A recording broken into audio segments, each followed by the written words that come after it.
Hello. Today we're going to learn about Pascal's triangle. Let's go. So today's video is going to be about what Pascal's triangle is and how you create it. And then we're going to have future videos that talk about how it provides the binomial coefficients when you do binomial expansion, and how it's used in probability theory, and how it's used for combinatorics. But today, let's learn about what it is, how you generate it, and how you interpret it.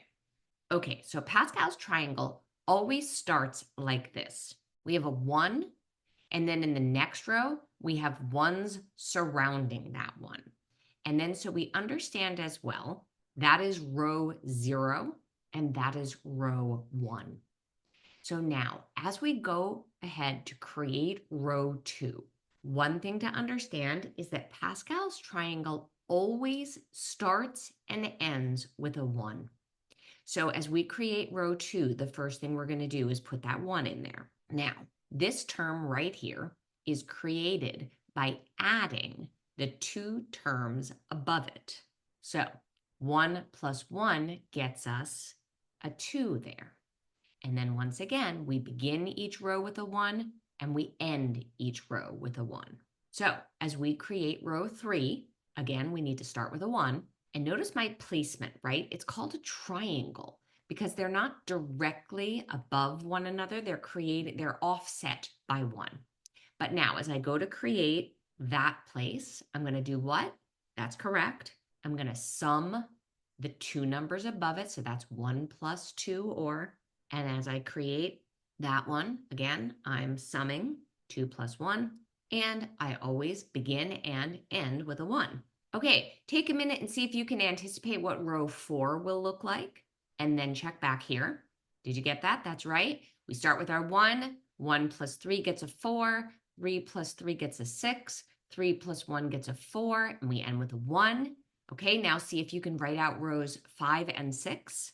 Great. Did everybody get all of these? Fantastic. And this goes on forever. Now, as I mentioned at the beginning of this video, these are the binomial coefficients when you do binomial expansion. What does that mean? X plus y to the 6th, we would go to row 6. And if I did this 6 times, right? X plus y times x plus y, that's to the 2nd. I would do that combined like terms. I would do it multiply another x plus y into that. That would be to the 3rd combined like terms. Do it again 4th, do it again 5th, do it again 6th. That's a lot of work.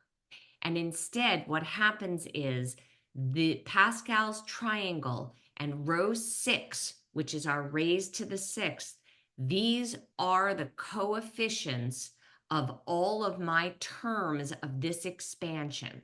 So stay tuned. I'm going to put out a video soon that shows you how you go about doing it and how you do it not just for x plus y, but say for something like that. All right, but this is our basics. This is our Pascal's triangle. The other thing I want to show you, because this will come up in combinatorics, just as our rows started with row 0, then row 1, then row 2, our terms also start with term 0.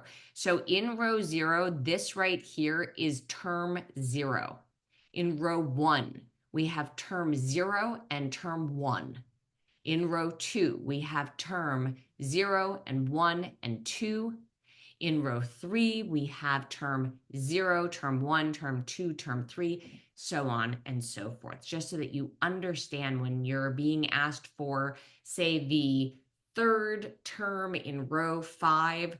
Well, here's row 5 because this is row 0. So row 0, 1, 2, 3, 4, 5. And then for the 3rd term, that'll be term 0, 1, 2, and there's term 3 of row 5. Got it? Okay, great. Stay tuned for future videos on how to use this more, but now you understand what it is and how to create it. And don't forget that that right there is the starting point, and from there, 1s fan out this way, 1s fan out this way, and every other term is made by summing the 2 terms that are above it. Okay, have fun.